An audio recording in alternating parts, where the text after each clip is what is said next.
马斯克和谢尔盖·布林10几年的脱裤子兄弟，这一次真脱裤子了，以首富之尊，居然对自己的弟妹下手啊，贵圈真乱啊！今天继续和大家聊一聊美国首位华裔女副总统候选人尼克·沙纳汉。母亲是一位佣人，父亲是一位精神分裂患者。尼克·沙纳汉的人生可以说是开局就是一封局啊，开局一张图，资源没处找啊。大多数人面对这种地狱级别的开局，那其结果基本已经注定了，是根本没有什么可想象的了。能混一个小康之家，基本就已经是天花板了。但是如果尼克·沙纳汉就此认了他自己的初始人生设定，那咱们今天就没什么可说的。现在回过头来看，尼克·沙纳汉对自己的人生是有一种特殊的自信，或者说是斗志啊，一直努力的在尝试突破自我的局限啊，哪怕遇到再大的挫折，也没有让他熄灭心中希望的火焰。老袁看来，尼克·沙纳汉肯定是有一种特殊的八字命格命运啊。那么尼克用了什么办法扼住了命运的咽喉，完成了他人生的逆转，变成了从乌鸡窝里飞出来的凤凰啊？说来也简单，正所谓小富由情，大富嫁人啊。说起嫁人，大家可能马上想到的就是邓文迪啊，从一个小护理一路嫁一路离，最后嫁到了富豪默多克。但是论嫁人这事儿，邓文迪啊，他和尼克·沙纳汉比起来，那是小巫见了大巫啊。首先，默多克他在全球富豪的排名肯定在1000名之外啊。2019年，默多克就排在全球富豪榜的第1229位啊。但尼克·沙纳汉呢，他的前夫谢尔盖·布林是谷歌的联合创始人啊。2021年，他在福布斯全球富豪榜上排第9位。个人的财产高达890亿美元啊，可以说是真正的富可敌国啊。2022年，尼克和布林之间的离婚案吸引了全球的目光啊，当时他完全有可能冲击全球最贵的离婚案记录啊，这和亚马逊创始人贝索斯的夫人麦肯齐以及微软创始人比尔盖茨的夫人梅琳是同一级别的离婚案。那尼克·沙纳汉是怎么把布林揽入怀中，最后又是怎么离婚的呢？这个过程可以说是相当的精彩纷呈啊。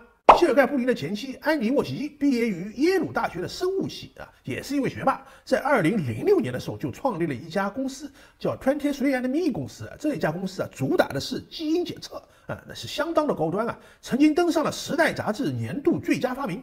可以说他自己的事业相当成功。安妮·沃西基和谢尔盖·布林真的是郎才女貌，门当户对，是一对才子佳人。但是两个人的婚姻到了2013年亮起了红灯啊，据说是因为有第三者插足。这个小三也是和科技界有点关系，就是当时谷歌安卓系统的副总裁 Yuval Bharara 的前女友啊。这里面呢，我们要插一个八卦啊，Yuval Bharara呢，就是因为布林赏了他一顶绿帽子，才羞愤难当，离开了谷歌，投奔了小米，成为了雷军雷布斯手下的一员大将啊。可见要搞定谢尔盖·布林，还能让这位亿万富翁再次进入婚姻的围城，尼克·沙纳汉的手段魅力一定是有过人之处的。尼克·沙纳汉和谢尔盖·布林差了14岁，那是差了不少的啊。他们于2015年在太浩湖的著名的瑜伽节上相识。尼克·沙纳汉这个人啊，可以说是有运动天赋，滑雪、游泳、冲浪、划船无所不精。更是一位瑜伽高手。你可以想象啊，在太浩湖那个美丽的风景之中，一抹夕阳之下，尼克·沙纳汉面带神秘东方情调的微笑啊，一边以自己修长丰满的曲线做出各种高难度的瑜伽造型，这一幕谁见了不动心呢？所以谢尔盖·布林一下子就被他迷上了。到了2018年，他们两人就奉女成婚啊。2个月之后，他们的爱女 Echo 就降生了。距离他们初次见面，那也不过3年的时光。这个速度就像是坐了马斯克的 SpaceX 的火箭。为啥提到马斯克呢？因为后面还有精彩的故事。所谓人无千日好，花无百日红啊。尼克和布林结婚不过4年的时光，他们的婚姻就出了问题啊。2022年，谢尔盖·布林以不可调和的分歧为由，向法院提交了离婚申请。不可调和的分歧，这几个字简直是听君一席话，如听一席话，就听了一席废话啊，反正究竟是什么，至今没人知道。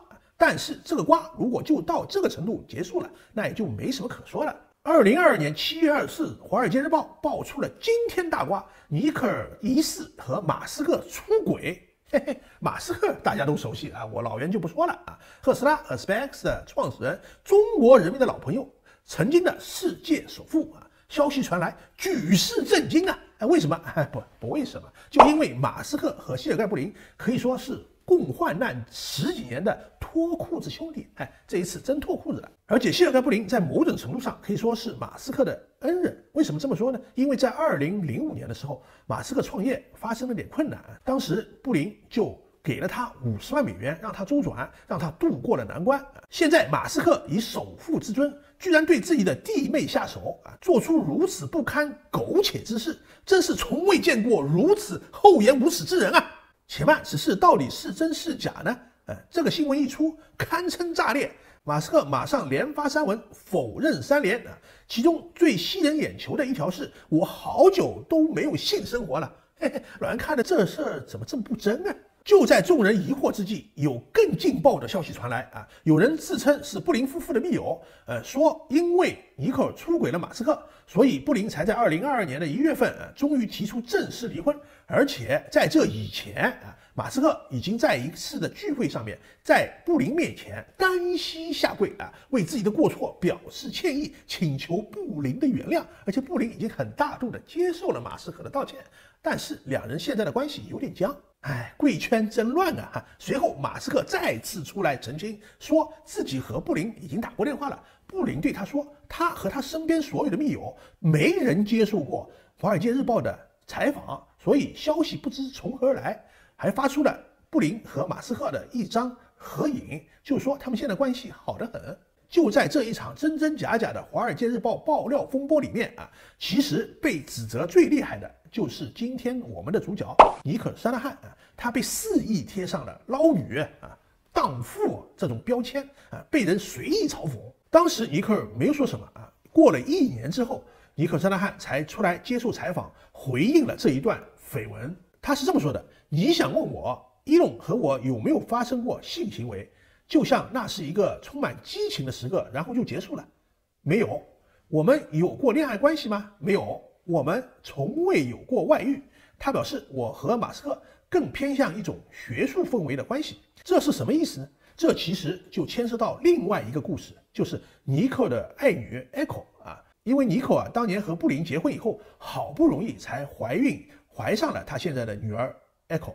他把她生下来以后不久，就发现他女儿患有自闭症，然后尼克就把所有的时间和所有的精力都在为他的女儿奔走去找各种专家来研究，说有什么办法可以治愈他女儿的那个自闭症。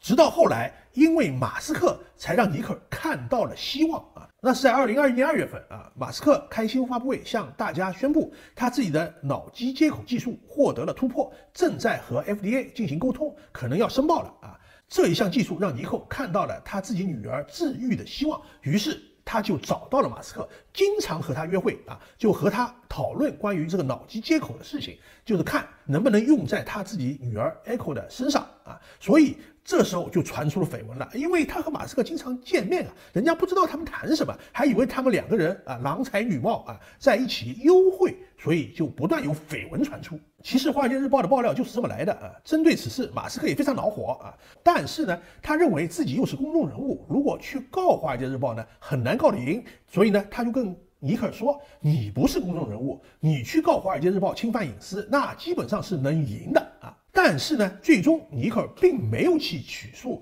华尔街日报》，为什么呢？他事后有这么一个说法，他说：“我不想炒作这件事儿，我原谅他们，因为我的生活得继续。”这话呢说的比较在理，也比较冠冕堂皇。但是事后有人分析认为，《华尔街日报》爆料风波这事儿不简单，它背后其实有个推手。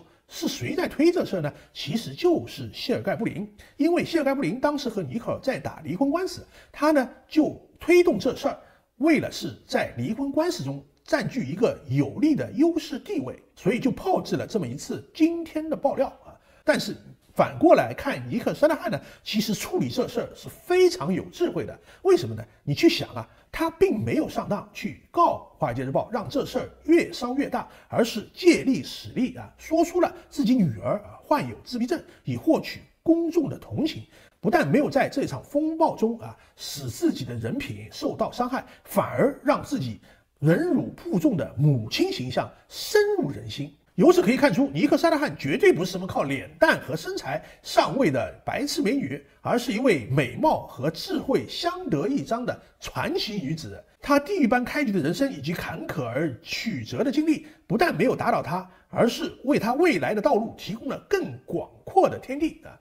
好的，关于尼克·沙拉汉的感情生活，今天老袁就为大家讲到这里。下一期我们将为大家讲述尼克·沙拉汉在离婚以后将怎样再次刷新他人生的新的高度。